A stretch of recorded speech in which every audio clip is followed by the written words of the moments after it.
dejar que. So this is a different meaning. Previously, we learned about dejar de, right? Now we're learning dejar que. Dejar que means to let, okay? Just to let someone do something for you, or you want to do something for someone. Let me help you. Let me tell you. Let me, anything,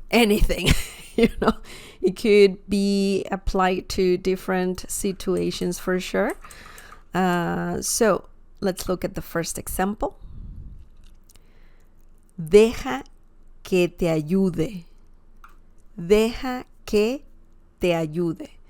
This means let me help you. Let me help you. So this is a very common thing to say in Spanish. And here, also, you can hear this very commonly in Spanish. Deja que, we have the first part here. Deja que, let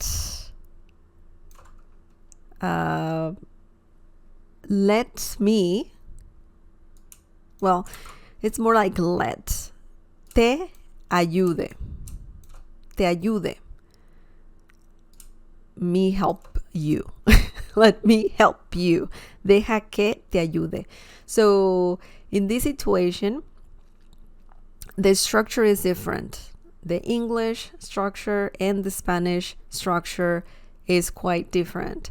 So we have deja que, it's like saying tú deja que, so you let me, or it let ... Te, it's another pronoun, which means again you. Ayude,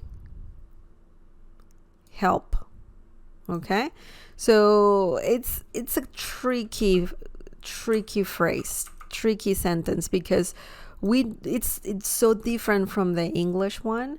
So that's pretty can be difficult for sure.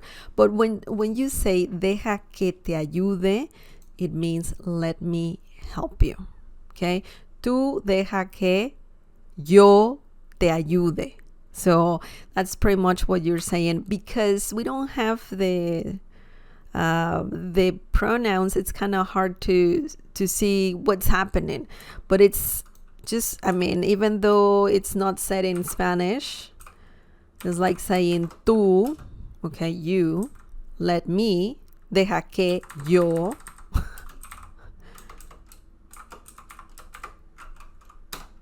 te ayude. Just one sec.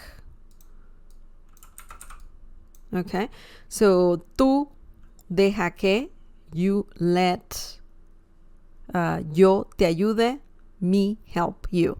I know it's kind of weird, but that's the way this phrase works. You can even add here a ti.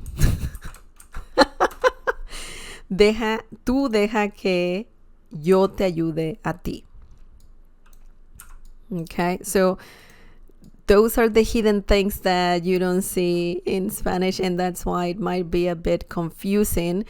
But essentially, tú deja que, so you let, yo, similar to me, te ayude a ti, help you.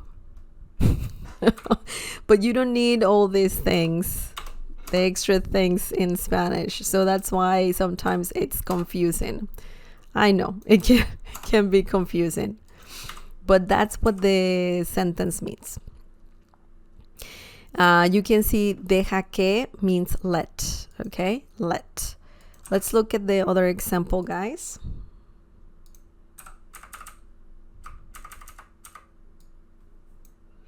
The next example is déjame que te cuente lo que pasó. Déjame que te cuente lo que pasó. This means let me tell you what happened. Okay? Déjame. We have the verb dejar plus the pronoun me, okay? So that's like saying let me. Déjame. Let me. We have que, which is part of this. Te cuente, tell you. Te, similar to you in this situation. Cuente comes from the verb contar, which means to tell, like to tell a story, to tell gossip, you know, all that kind of, I mean, we're referring to that when using contar, okay? Also, it means to count. Lo, we have this, which means it, okay? Lo means it, him, you in some situations, but we need that here for sure. Lo, because we're talking about something happened, right? When saying lo que pasó together, that means what happened. Okay, so that's something that you can keep in mind. Lo que pasó, what happened. So that's how this sentence works. Remember, dejar que means to let. Deja que te ayude. Let me help you. Or déjame, you can also say déjame. And that will be more similar to let me. Déjame que te ayude. Let me help you. But you can also say deja. And that's also good. It works. This is a more advanced phrase, but it's not that complicated. It's not that complicated.